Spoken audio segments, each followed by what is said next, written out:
And can you talk more about that? We were kind of leaving Sure. off on the idea of a Satan or a Yeah. antagonist. Yeah. Yeah.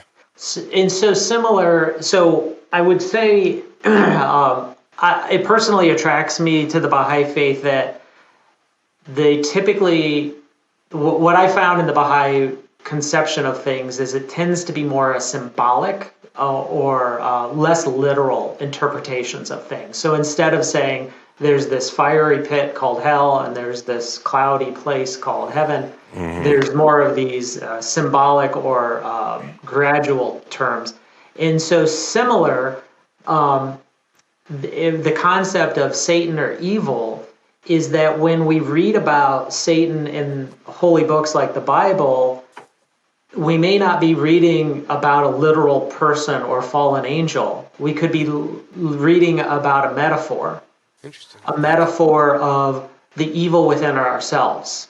Absolutely. In that when we're talking about Satan, we're really talking about our own failings Yeah. and what could be happening within I, ourselves. I, I definitely feel like we all have a little bit of that inside of us. There's a little Right. bit of on both sides. That's really interesting. That's on there. Yeah, and so to your point, like maybe not this malevolent figure kind of on one shoulder trying to do something, Right. but just kind of our natural tendency that we do have kind of our what. So Baha'is often will refer to that as your lower or animal nature, and Hmm. then your higher or spiritual nature, Like right? almost like your more progressed nature versus your Yeah, natural man Well, I kind was of. going to say that kind of had an evolutionary Yeah. type yeah, Yeah. ring to it. Yeah. Um, Interesting. yeah, I won't mention the name, but I have a family member who he had some mental health issues, sure. and he had gone into a hospital.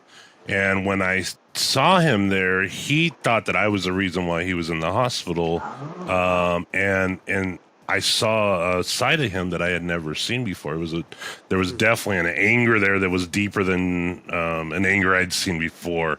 And it yeah, kind of, when you said that, it triggered that thought in my head yeah. of seeing this person. And I never would have guessed that this person had that aspect until you see it. And then it's like, huh, Mhm. do I have that deep inside of me?